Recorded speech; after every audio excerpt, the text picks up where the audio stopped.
بسم اللہ الرحمن الرحیم الحمد للہ رب العالمین والصلاة والسلام علی اشرف الانبیاء والمرسلین وعلی آلہ وصحبہ وامتہ اجمعین اما بعد۔ آج کی اس ویڈیو کے اندر ہم سورۃ الروم آیت نمبر 28 سے شروع کریں گے۔ حسب معمول پہلے آیات کا ترجمہ کر لیتے ہیں، اس کے بعد پھر جلالین کی عبارت کی طرف پڑھتے ہیں۔ ضرب لکم تمہارے لیے بیان کی، مثلا ایک مثال، من انفسکم تمہارے اندر سے ہی، حل لکم کیا ہے، مما ملکت ایمانکم تمہارے ہاتھ کے مال میں،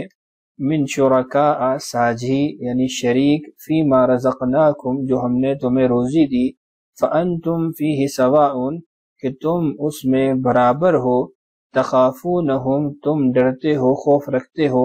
کخیفتکم انفسکم جیسے ایک دوسرے سے خوف رکھتے ہو، ایک دوسرے سے خطرہ رکھتے ہو، کذالک نفصل الآیات یوں ہی ہم کھول کھول کے نشانیاں بیان کرتے ہیں، لقوم یعقلون ان لوگوں کے لیے جو عقل سے کام لیتے ہیں۔ بل اتبع الذین بلکہ پیچھے پڑ گئے ہیں وہ لوگ، ظلموا جنہوں نے ظلم کیا، اہواءہم اپنی خواہشات کے، بغیر علم بغیر کسی علم کے، مطلب یہ ہے ظالم لوگ کسی علم کے بغیر اپنی خواہشات کے پیچھے چل پڑے ہیں۔ فمن یہدی پس کون ہدایت دے، من اضل اللہ اس شخص کو جسے اللہ نے گمراہ کر دیا، وما لہم من ناصرین اور ایسے لوگوں کا کوئی مددگار نہیں ہوگا۔ فَأَقِمْ وَجْهَكَ لہذا آپ اپنا رخ قائم رکھیں، للدین دین کی طرف، حنیفاً مکمل یکسوئی کے ساتھ، فطرت اللہ التی یہ اللہ کی بنائی ہوئی وہ فطرت ہے، فطر الناس علیہا جس پر اس نے تمام لوگوں کو پیدا کیا، لا تبدیل لخلق اللہ اللہ کی تخلیق میں کوئی تبدیلی نہیں لائی جا سکتی، ذالک الدین القیم یہی بالکل سیدھا راستہ ہے، ولیکن اکثر الناس لا يعلمون لیکن اکثر لوگ نہیں جانتے۔ منیبین الیہ اس طرح کہ تم نے اسی سے لو لگا رکھی ہو، یعنی فطرت کی پیروی اس طرح کرو کہ تم نے اسی سے لو لگا رکھی ہو، واتقوہ اور اس سے ڈرتے رہو، وَأَقِیمُوا الصَّلَاةَ اور نماز قائم کرتے رہو، وَلَا تَكُونُوا مِنَ الْمُشْرِكِينَ اور ان لوگوں میں سے نہ ہو جو شرک کا ارتکاب کرتے ہیں۔ مِنَ الَّذِينَ فَرَّقُوا وہ جنہوں نے ٹکڑے ٹکڑے کر دیا، دینہم اپنے دین کو، وَكَانُوا شِيَعًا اور مختلف فرقوں میں بٹ گئے، كُلُّ حِزْبٍ بِمَا لَدَيْهِمْ فَرِحُونَ ہر گروہ ہر جماعت اپنے اپنے طریقے پر مگن ہے، اس پر خوش ہے۔ ان آیات سے متعلق ہم جلالین کے اندر جو تفسیر مذکور ہے اس کو پڑھتے ہیں۔ دیکھیے، ضرب بمعنی جعل بنایا، لکم تمہارے لیے، ایہا المشرکون اے مشرکین، یعنی اس کم ضمیر کے مخاطب وہ مشرکین ہیں، ان کے لیے بیان کی گئی ہے کیا چیز، مثلا ایک مثال، کائنن جو ہے، من انفسکم تمہارے اندر سے، یعنی وہ مثال تمہارے اندر سے ہی دی جا رہی ہے، چونکہ انسان کی اپنی ذات سے جو چیز اس کو سمجھائی جاتی ہے وہ زیادہ اوقاف النفس ہوتی ہے۔ مثال دیکھیے، وہ ہوا ای المثال، یہ ضمیر مثال کی طرف لوٹ رہی ہے، مثلا کی طرف، حل لکم مما ملکت ایمانکم، آگے آپ پڑھیں گے کہ یہ کلمہ حل یہ استفہام ظاہراً تو ہے لیکن نفی کے معنی کو ادا کر رہا ہے کہ نہیں ہے تمہارے لیے، مما ملکت ایمانکم اس میں سے جو تمہارے ہاتھوں کا مال ہے، ہاتھوں کی ملکیت ہے، مراد اس سے کیا ہے، ای مما مالیککم تمہارے جو غلام ہیں، ملکت ایمانکم سے مراد غلام ہے کہ تمہارے جو غلام ہیں وہ نہیں ہوتے، من شرکاء من زائدہ ہے، من شرکاء شریک، لکم تمہارے لیے، کس چیز میں، فیما رزقناکم جو ہم نے تمہیں روزی دی ہے، من الاموال وغیرها چاہے وہ روزی مال کی صورت میں ہو یا اس کے علاوہ دیگر چیزوں کی صورت میں ہو، تمام تر روزی اس میں کیا تم اپنے غلاموں کو اپنا شریک بناتے ہو؟ یعنی جواب ہے نہیں بناتے ہو، استفہام بمعنی نفی ہے۔ فَأَنْتُمْ کہ تم، وَهُمْ یہ محذوف نکالا گیا کہ تم اور وہ، فِيهِ سَوَاءٌ اس میں برابر ہو جاؤ، یعنی تم یہ بات پسند کرتے ہو کہ تم اور تمہارے غلام مالی اعتبار سے برابر ہو جاؤ، عہدے کے اعتبار سے، منصب کے اعتبار سے برابر ہو جاؤ، نہیں۔ تخافونہم تم ان سے خوف رکھو، کخیفتکم انفسکم جیسے ایک دوسرے سے خوف رکھتے ہو، یعنی تم یہ نہیں چاہتے ہو کہ جیسے تم ایک دوسرے سے خوف رکھتے ہو ایسا ہی خوف ان سے رکھو۔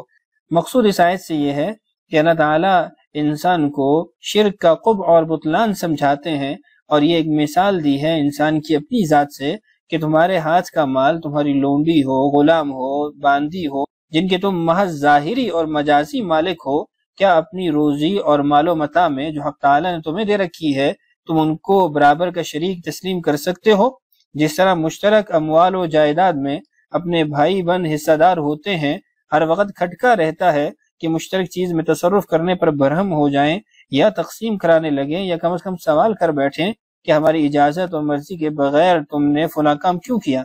تو کیا ایسا ہی کھٹکا ایک آقا اپنے غلام یا نوکر کی طرف سے رکھ سکتا ہے؟ یعنی اس کو ایسا معاملہ اس کے ساتھ ہو، اس کا غلام اس لیول پہ ہو، ایسا وہ سوچ سکتا ہے؟ نہیں سوچ سکتا۔ تو جب ایک چھوٹے مالک کا، مجازی مالک کا یہ حال ہے کہ وہ اپنے غلام کی پرواہ نہیں کرتا اور اس کو اپنے غلام کی اس لیول پہ جانے کو برداشت نہیں ہے، مال کے اندر اس کے برابر ہونے کا برداشت نہیں ہے، تو پھر اللہ جو احکم الحاکمین ہے، جو اصل حقیقی مالک ہے، اس کے ساتھ اس کے بندوں کو، اس کے ساتھ اس کی مخلوقات کو کیوں شریک ٹھہراتے ہو، کیوں برابر قرار دیتے ہو؟ تو اللہ تعالیٰ کی ذات کی توہین اس میں پائی جاتی ہے، اور اللہ تعالیٰ کی ذات کی ناقدری اس میں پائی جاتی ہے کہ جو چیز اپنے لیے پسند نہیں کرتے وہ اللہ تعالیٰ کی ذات کے لیے پسند کرتے ہیں۔ ای امثالکم من الاحرار کخیفتکم انفسکم، انفسکم کا مطلب یہ ہے کہ جیسے تم اپنے جیسے آزاد لوگوں سے خوف رکھتے ہو ایسا خوف اپنے غلاموں سے رکھو۔ والاستفہام بمعنی النفی، یہ سابقہ جو آپ کو بتایا حل لکم مما ملکت، حل لکم یہ حل بمعنی نفی، ما نافیہ کے معنی میں ہے۔ مقصود کیا یا اس سے حاصل کیا ہوگا؟ المعنی لیس ممالککم کہ تمہارے مملوک نہیں ہیں، شرکاء لکم تمہارے شریک، الی آخرہ یعنی آخر تک عبارت جو ہے وہ پھر یوں ہی پڑھی جائے گی نفی کے ساتھ، عندکم تمہارے ہاں، فکیف تجعلون بعض ممالک اللہ شرکاء لہ تو پھر تم کیسے اللہ کے کچھ مملوک، کچھ غلام، کچھ بندے، کچھ اللہ تعالیٰ کی مخلوقات کو اس کے ساتھ شریک ٹھہراتے ہو؟ کذالک ایسے ہی نفصل الآیات ہم کھول کھول کے آیات کو بیان کرتے ہیں، نبینھا مثل ذالک التفصیل یعنی ہم اسی تفصیل کے ساتھ مثالوں کو بیان کرتے ہیں، مثالوں کو واضح کرتے ہیں، لیکن کن لوگوں کے لیے؟ لقوم یعقلون ان لوگوں کے لیے جو عقل سے کام لیتے ہیں، جو سمجھ سے کام لیتے ہیں، یتدبرون جو تدبر سے کام لیتے ہیں۔ اب اس کے بعد اللہ تعالیٰ نے بل اضراب کے ساتھ آگے ایک معنی کو واضح کیا، اور سابقہ جو لوگوں کو مثال بیان کی گئی اس سے ان کا اتعاظ اور نصیحت نہ حاصل کرنے کو ذکر کیا۔ بل اتبع الذین لیکن پیروی کرتے ہیں، پیچھے رہتے ہیں، چلتے ہیں وہ لوگ ظلموا جو ظلم کرتے ہیں۔ کیسا ظلم کرتے ہیں؟ بالاشراک اللہ تعالیٰ کی ذات کے ساتھ شریک ٹھہرا کر وہ ظلم کرتے ہیں۔ اب ان کا یعنی معاملہ کیا ہے آگے سے؟ اہواءہم بغیر علم کہ وہ اتباع کرتے ہیں، پیروی کرتے ہیں بغیر کسی دلیل اور بغیر کسی علم کے، اپنی خواہشات کے، یعنی ہم کھول کھول کے آیات بیان کرتے ہیں، نشانیاں بیان کرتے ہیں، بل اضراب کے لیے، ما قبل کے اوپر عمل نہ کرنے کے بیان کے لیے، کہ ان کا آگے سے رویہ یہ ہے کہ وہ پھر بھی اپنی خواہشات نفسانیہ کو بغیر علم کے وجود میں لاتے ہیں یا عمل میں لاتے ہیں، یعنی علم جو ان کو حق بات کا پہنچ چکا اس کو چھوڑ دیتے ہیں اور بغیر علم کے اپنی خواہشات پر چل پڑتے ہیں۔ فَمَن يَهْدِي مَنْ أَضَلَّ اللَّهُ تو کون اس شخص کو ہدایت دے سکتا ہے کہ جس کو اللہ نے گمراہ کر دیا؟ اَيْ لَا هَادِيَ لَهُ مطلب یہ ہے کہ اس کو ہدایت دینے والا کوئی نہیں ہے۔ وما لهم من ناصرین، اور ان لوگوں کا کوئی مددگار بھی نہیں ہے۔ مدد کس چیز میں کرنی ہے؟ مانعین من عذاب اللہ تعالی، ان کو بچانے والا کوئی نہیں ہے اللہ تعالیٰ کے عذاب سے۔ فَأَقِمْ وَجْهَكَ لِلدِّينِ حَنِيفًا، اس آیت کو ذرا توجہ سے سنیے گا۔ فَأَقِمْ، بس آپ قائم کیجئے، یا محمد، اے محمد صلی اللہ علیہ وسلم، وجہ کا، اپنے رخ کو، للدین، دین کی طرف، حنیفاً، مکمل یکسو ہو کر۔ اس آیت سے مقصود رسول اللہ صلی اللہ علیہ وسلم کو تسلی دینا ہے، اور اقامت الوجہ جس کا اس آیت میں حکم دیا گیا، اس سے مقصود یہ ہے کہ بذل الہمت ظاہراً و باطناً فی الدین، کہ اپنی ہمت کو، اپنی صلاحیت اور استعداد کو ظاہری طور پر اور باطنی طور پر دین کے اندر لگانا، یہ اقامت وجہ کہلائے گا۔ یہاں پر کچھ عبارت کی وضاحت ہے، اس کو بھی دیکھ لیتے ہیں۔ آگے صاحب جلالین لکھتے ہیں مائلاً الیہ، دین کی طرف مائل ہوتے ہوئے۔ یہ حنیفاً کی وضاحت ہے کہ حنیفاً کا مطلب مائلاً الیہ ہے، اور حنیفاً یہ فاعل کا وزن ہے، فاعل کا معنی بھی ادا کر سکتا ہے، مفعول کا معنی بھی ادا کر سکتا ہے۔ اگر آپ اس کو فاعل کے معنی میں لیں گے تو یہ اقیم کے اندر جو ضمیر ہے انتا، اس کا حال بن جائے گا، اور اگر آپ اس سے مفعول کا معنی لیں گے تو یہ للدین حنیفہ، الدین کے لیے یہ حال بن جائے گا۔ یعنی مقصود یہ ہوگا کہ ایسا دین جس کے اندر کسی قسم کی کجروی نہیں ہے، بالکل درست اور صحیح دین ہے۔ ای اخلص دینک للہ انت ومن تبعک، معنی اور مقصود اس کلمہ سے یا اس عبارت سے یہ ہے کہ آپ اپنے دین کو، اپنے طور طریقے کو اللہ تعالیٰ کے لیے خاص کر لیں، آپ بھی اور جس نے آپ کی اتباع کی۔ یہ جو جملہ ہے ومن تبعک، اس سے یہ بتانا مقصود ہے کہ فاقم اگرچہ مفرد کا صیغہ ہے، لیکن اس کے اندر رسول اللہ صلی اللہ علیہ وسلم کی امت بھی تبعاً شامل ہے، ضمناً شامل ہے۔ دوسری بات یہ ہے کہ فاقم کے اندر اگرچہ یہ صیغہ مفرد ہے، اس سے ہر فرد کو مستقل طور پر مخاطب کیا گیا ہے، ہر ایک کو مستقل طور پر یہ حکم دیا گیا ہے کہ تم بھی اپنے آپ کو دین کے لیے خالص رکھو، تم بھی اپنا رخ دین کی طرف مکمل یکسوئی کے ساتھ رکھو۔ ایسے ہی ہر فرد کو یہ خطاب کیا گیا ہے۔ آگے دیکھیے، فطرت اللہ، اللہ کی بنائی ہوئی فطرت، ای خلقتہ، اللہ کی پیدا کردہ فطرت، التی جو فطر خلق، فطر کا معنی ہے خلق، پیدا کیا اللہ نے، الناس، لوگوں کو، علیہا، اس پر۔ آگے فطرت کا معنی لکھا وہی ای الفطرت، کہ فطرت، دینہ، اس کا دین ہے، اور ای الزموہا، فطرت اللہ التی، یہ منصوب ہے، منصوب اس لیے کہ اس سے پہلے علی سبیل الاغراء ایک فعل محذوف ہے، الزموہا، کہ تم الزمو فطرت اللہ، لازم پکڑو، تم چلتے رہو، اختیار کرو اس فطرت کو جس پر اللہ تعالیٰ نے انسانوں کو پیدا کیا ہے۔ فطرت سے کیا مراد ہے؟ فطرت سے مراد وہ انسانی صلاحیت ہے جو اللہ تعالیٰ نے اس کے اندر پیدائشی طور پہ رکھی ہے کہ وہ اپنے خالق و مالک کو پہچانے، اس کی توحید کا قائل ہو، اس کے پیغمبروں کے لائے ہوئے دین کی پیروی کرے۔ یہ فطرتی طور پر اللہ تعالیٰ نے انسانوں میں رکھا ہے، جیسے رسول اللہ صلی اللہ علیہ وسلم نے ارشاد فرمایا کل مولود یولد علی الفطرہ، کہ ہر بچہ وہ فطرت پہ پیدا ہوتا ہے، اور فطرت سے مراد کیا ہے کہ ایسی صلاحیت کے ساتھ پیدا ہوتا ہے کہ وہ اپنے خالق و مالک کو پہچان سکتا ہے، اس کے بھیجے ہوئے پیغمبر کی جو تعلیمات ہیں ان پر زندگی گزار سکتا ہے۔ فرمایا لا تبدیل لخلق اللہ، اللہ کی تخلیق میں کوئی تبدیلی نہیں لائی جا سکتی، یہ اس کا عام طور پر معنی کیا جاتا ہے، جبکہ آگے جو صاحب جلالین نے اس کا معنی کیا ہے وہ دیکھیے، لدینہ، لا تبدیل لدین اللہ، کہ اللہ کے دین کی تبدیلی نہیں کی جا سکتی، اے لا تبدلوہ بان تشرکوا، صاحب جلالین نے لا تبدیل نفی کے جملے کو نہیں کے معنی میں لکھا ہے کہ اس سے مراد نہیں ہے، اے لا تبدلو دین اللہ، کہ تم نہ تبدیل کرو اللہ نے جس فطرت پر تمہیں پیدا کیا اس کو، کس اعتبار سے؟ بان تشرکوا، فطرتاً تم موحد پیدا ہوتے ہو تو پھر تم شرک کر کے اپنی اس فطرت کو تبدیل نہ کرو۔ تو صاحب جلالین نے یہاں پر جو لا تبدلوہ کا کلمہ لکھا ہے، اس سے اس بات کی طرف اشارہ کیا کہ لا تبدیل لخلق اللہ یہ نہیں کے معنی میں ہے، اور ترجمہ چونکہ نفی کے اعتبار سے کیا گیا، اس کی وجہ یہ ہے کہ فطرت کو تبدیل نہیں کیا جا سکتا۔ یہ یعنی ایک خبر ہے کہ فطرت تبدیل نہیں ہو سکتی، ہاں یہ کہ اس فطرت کو چھپا دیا جائے، مستور کر دیا جائے ماحول کے ساتھ یا کسی اور خارجی اثر کے ساتھ، تو وہ علیحدہ بات ہے۔ آگے ارشاد فرمایا ذالک الدین القیم، یہی درست دین ہے، المستقیم درست ہے، توحید اللہ تعالی اللہ تعالی کی توحید پر مشتمل ہے۔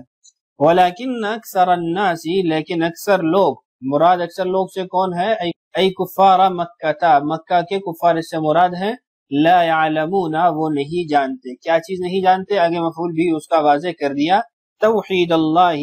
اللہ تعالیٰ کی توحید کو وہ نہیں جانتے۔ منیبین ای راجعین، منیبین کا ترجمہ کیا رجوع کرنے والے یا لو لگانے والے، الیہ اللہ کی طرف، انابا ینیب انابتن، اس کا مطلب ہوتا ہے کہ ایک مرتبہ کے بعد دوبارہ آنا، یعنی تکرار کے ساتھ آنا، اس کے لیے کلمہ انابت استعمال ہوتا ہے۔ الیہ ای الی اللہ تعالی، اللہ تعالی کی طرف، مراد اس سے ہے فیما امر بہ ونہى عنہ، ہر وہ چیز جس کا اللہ نے حکم دیا اس کی طرف لوٹنا، اور جس سے اللہ نے منع کیا اس سے منع ہو جانا، یہ انابت اور رجوع الی اللہ ہے۔ آگے کچھ ضمائر کا بیان ہے، اس کو دیکھیے، حال من فاعل اقم وما ارید بہ، منیبین یہ کلمہ حال ہے، حال کس سے ہے؟ ما قبل جو آپ نے اللہ تعالیٰ کا ارشاد پڑھا فاقم وجہک، اقم کے اندر جو ضمیر ہے اس سے یہ حال ہے منیبین۔ اب سوال یہ پیدا ہوتا ہے کہ فاقم مفرد ہے اور منیبین جمع ہے، تو اس کا جواب دیا وما ارید بہ، اور اس ضمیر سے جس کو مراد لیا گیا وہ بھی داخل ہے، یعنی فاقم میں نے پہلے آپ کو بتایا یہ لفظاً تو مفرد ہے لیکن معنن یہ جمع ہے، اس سے رسول اللہ صلی اللہ علیہ وسلم اور آپ کی امت مراد ہے، وہ مخاطب ہے۔ اور دوسرا یہ کہا تھا کہ مستقل طور پر ہر ایک کو خطاب کیا گیا ہے، تو اس اعتبار سے یہ حال ہے اس ضمیر سے جو اقیم کے اندر فاعل ہے، وما ارید بہ، اور اس ضمیر سے جس کو مراد لیا گیا اس کو بھی اس میں شامل کیا جائے گا۔ ای اقیمو، یہ وہ اقیم کو بیان کر رہے ہیں کہ وہ معنن اقیمو جمع ہے اور اس سے حال منیبین یہ بن جائے گا۔ اور یہاں پر اس بات کو بھی واضح کر دوں کہ درمیان میں جو پھر جملے ہیں یہ سارے بطور جملہ معترضہ کے ہیں، فاقم وجہک للدین حنیفہ، اور اس کے ساتھ وہ آگے جو حال ہے منیبین الیہ یہ جڑ جائے گا، اور درمیان میں جو اللہ تعالیٰ نے ارشادات فرمائے ہیں وہ قرآن کا اسلوب ہے، اور اس اسلوب کے اور ترکیب کے اعتبار سے وہ جملہ معترضہ بن جائے گا۔ واتقوہ، اور اس سے ڈرو، خافوہ اس سے ڈرو، وَأَقِيمُوا الصَّلَاةَ، اور نماز کو قائم کرو، وَلَا تَكُونُوا مِنَ الْمُشْرِكِينَ، اور شرک کا ارتکاب کرنے والوں میں سے مت بنو، مِنَ الَّذِينَ ان لوگوں میں سے، یہ بدل بِإِعَادَةِ الْجَارِ، یہ بدل ہے سابقہ وَلَا تَكُونُوا مِنَ الْمُشْرِكِينَ اس سے کہ مشرکین میں سے بھی نہ بنو اور ان لوگوں میں سے بھی نہ بنو، فرقوا دینہم جنہوں نے اپنے دین میں تفرقہ ڈالا، اپنے دین کے ٹکڑے ٹکڑے کر دیے، باختلافہم فیما یعبدونہ، معبودان میں اختلاف کر کے، یعنی کس کی انہوں نے عبادت کرنی ہے اس میں اختلاف کر کے انہوں نے دین کی ٹکڑے ٹکڑے کر دیے۔ دین سے مراد آپ فطرت بھی لے سکتے ہیں کہ فطرتاً ان کا جو دین تھا وہ تو توحید تھا، لیکن اس میں انہوں نے اختلاف کیا اور بتوں کی، ستاروں کی، آگ کی پوجا کر کے اپنے دین کے ٹکڑے ٹکڑے کر دیے اور ان کو جدا جدا کر دیا، کہ کوئی بت کی پوجا کر رہا ہے، کوئی سورج کی پوجا کر رہا ہے، کوئی ستاروں کی پوجا کر رہا ہے، کوئی آگ کے سامنے جھک رہا ہے، تو یہ انہوں نے دین کے ٹکڑے ٹکڑے کر دیے اور غیر دین کی طرف چل پڑے۔ وَكَانُوا شِيَعًا، شیعن یہ جمع شیعۃ بمعنی فرقۃ ہے، گروہ، جماعت، اور وہ جماعتوں میں بٹ گئے، فرقاً فی ذالک، ای وَكَانُوا فرقاً فی ذالک، اور وہ اس معاملے میں جماعتیں بن گئی، گروہ بن گئے، کل حزب منہم ان میں سے ہر گروہ، ہر جماعت، بما لدیہم، لدیہم کا مطلب عندہم، بما عندہم جو ان کے پاس ہے، فرحون وہ اس پر خوش ہیں، فرحون کا آگے ترجمہ کیا مسرورون، وفی قراءت فارقو، حمزہ اور علی رحمہم اللہ کی قراءت میں فرقو کی جگہ فارقو ہے، اور اس کا ترجمہ کیا ہوگا ای ترکو دینہم الذی امروا بہ، کہ انہوں نے اس دین کو چھوڑ دیا جس کا ان کو حکم دیا گیا تھا۔ تو آج کی اس ویڈیو میں ہم نے یہیں تک پڑھنا تھا، ویڈیو کا دورانیہ مکمل ہو گیا، اگلی ویڈیو میں انشاءاللہ مزید آیات پڑھتے ہیں۔ اللہ تعالی ہم سب کو قرآن سے سچا عشق اور محبت نصیب فرمائے، اور اللہ تعالی ہم سب کو قرآن کا فہم نصیب فرمائے۔ السلام علیکم ورحمۃ اللہ وبرکاتہ۔